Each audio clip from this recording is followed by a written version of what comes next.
మిత్రులందరికీ నమస్కారం. మహాభారతంలో ఒక కథ గురించి చక్కగా ఈరోజు తెలుసుకుందాం. ఇది తెలుసుకోవటం వల్ల మనకి ఏ విధంగా మనకి జీవనశైలిలో మార్చుకోవాలో, ప్రభుత్వాలు ఏ విధంగా మారాలో తెలుస్తుందన్నమాట. శ్రీకృష్ణుడు ధర్మరాజు దగ్గరికి వచ్చాడు.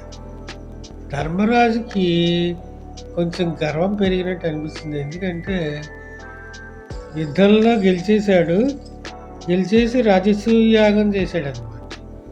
రాజసూయ యాగం చేస్తే మరి చాలా గొప్పతనం వస్తుంది కదా, ప్రజలందరూ కూడా సుఖ సంతోషాలతో ఉంటారు.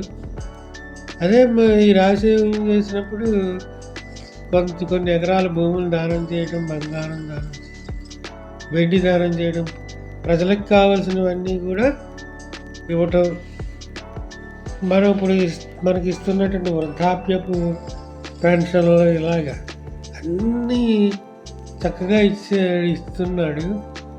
ఇస్తుంటే అంతా బాగుందని శ్రీకృష్ణుడికి కొంచెం తనకి గర్వం పెరిగింది అని అనుమానం వచ్చింది. ఒకసారి అప్పుడు ఇతన్ని బలి చక్రవర్తి అని ఆయన దగ్గరికి వెళ్దాం ధర్మరాజు గారు రండి అని. వెళ్దాం రండి, అక్కడ రాజ్యం కూడా ఎలా నడుస్తుందో చూద్రి అని చెప్పేసి సరే రండి అని చెప్పేసి తీసుకెళ్తే బలిచక్రవర్తి శ్రీకృష్ణుడు వచ్చాడని ఎదురొస్తున్నాడు అనమాట. ఆయన యొక్క రాజభోగం చూసినట్లయితే ఆయన యొక్క బట్టలు, తేజస్సు, బట్టలు కూడా బంగారు రంగుతో మెరిసిపోతున్నాయి. అసలు ఆయన శ్రీకృష్ణుడి దగ్గరికి వస్తుంటే ఆయన్ని కలుసుకోవడానికి వస్తున్నాడా లేకపోతే యుద్ధానికి వస్తున్నాడా అన్నంత వైభోగంతో వస్తున్నాడు అనమాట. మంది మాగతులు, ఇంకా డప్పులు, డ్రమ్స్, ఇటువంటివన్నీ కూడా సైన్యం. సరే వచ్చాక రండి శ్రీకృష్ణుల వారు అని చెప్పేసి ఈ సభలోకి తీసుకెళ్ళి శ్రీకృష్ణుడికి ముందు పాదాభిషేకము, కాళ్ళు కడిగి అన్నీ చేస్తూ ఉంటే ఈయన ఎవరో తెలుసా అని అడుగుతాడు. తెలవదు, చెప్పండి అని. యుధిష్ఠిరుడని రాజసూయ యాగం చేశాడు, యుద్ధంలో ఈ మధ్యన గెలవడం జరిగింది.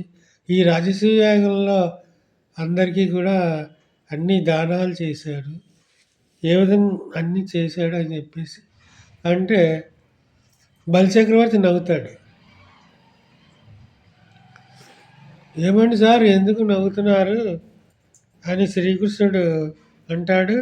ధర్మరాజుకు కూడా డౌట్ వస్తుంది, ఏంటి ఇంత గొప్పగా దాన ధర్మాలు చేస్తున్నాను అని చెప్పేసి అంటూ ఉంటే అప్పుడు ఈయన ఎవరు బలిచక్రవర్తి నువ్వు ఏమేమి దానాలు ఇచ్చావు నాయన అంటాడు. మా దేశంలో అసలు బోల్డన్ని 1,00,000 ఎకరాలు దానం చేశాను, 1,00,000 ఇల్లు కట్టించాను, లేకపోతే ఇన్ని వృద్ధాప్య పెన్షన్లు ఇచ్చాను, ఇన్ని నెలకి ఈ రేషన్ బియ్యం ఈ రకంగా ఇస్తున్నాను అని చెప్పేసి అంటాడు.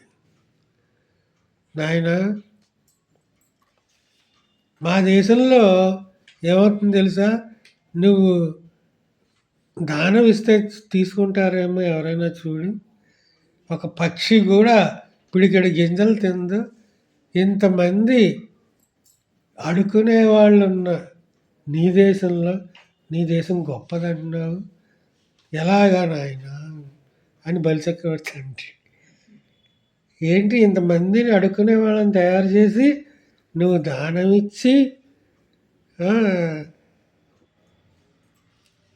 ధర్మరాజు ఆశ్చర్యపోతాడనమాట. ఏంటి నేను చేసింది తప్పంటే, అప్పుడు శ్రీకృష్ణుడు చెప్తాడు, "నీకంత గర్వం పనికిరాదు నాయన. వాళ్ళందరికీ కూడా ఆ పేదవాళ్ళందరికీ నీ దేశంలో ఉన్న పేదవాళ్ళందరికీ కూడా ఎలా పని చేయాలి? ఎలా ఆరోగ్యం ఇవ్వాలి? ఇటువంటివన్నీ కూడా నేర్పినట్లయితే వాళ్ళు ఈ దేశానికే అన్నం పెడతారు నాయన. అటువంటిది నువ్వు పేదవాళ్ళని ముందు తయారు చేసి వాళ్ళకి మళ్ళీ పిడికెడు బియ్యం ఇవ్వటం ఏంటి? ఇంతమంది అడుక్కునే వాళ్ళు ఉండగా నీ దేశం యొక్క గొప్పతనం ఏంటి నాయన అని చెప్పేసి అదే అడుగుతున్నాడు బలిచక్రవర్తి అని చెప్పేసి అన్నాడు. అలాగే మన దేశంలో కూడా 78 సంవత్సరాలు బట్టి ఇలాగే నెలకి బియ్యం రేషన్ బియ్యం ఇవ్వటం, లేకపోతే పెన్షన్లు ఇలాగా మనని చేయి చాపి అడుక్కునేటట్టు తయారు చేసింది ప్రభుత్వం.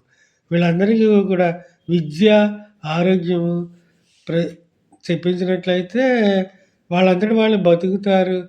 ఈ దేశానికే అన్నం పెడతారు. అదే అన్నమాట శ్రీకృష్ణుడు మహాభారతంలో చెప్పదలుచుకున్నటువంటి రహస్యం ఇదన్నమాట. ఈ విషయం విన్నందుకు మీ అందరికీ కృతజ్ఞతలు. Thank you. Thank you.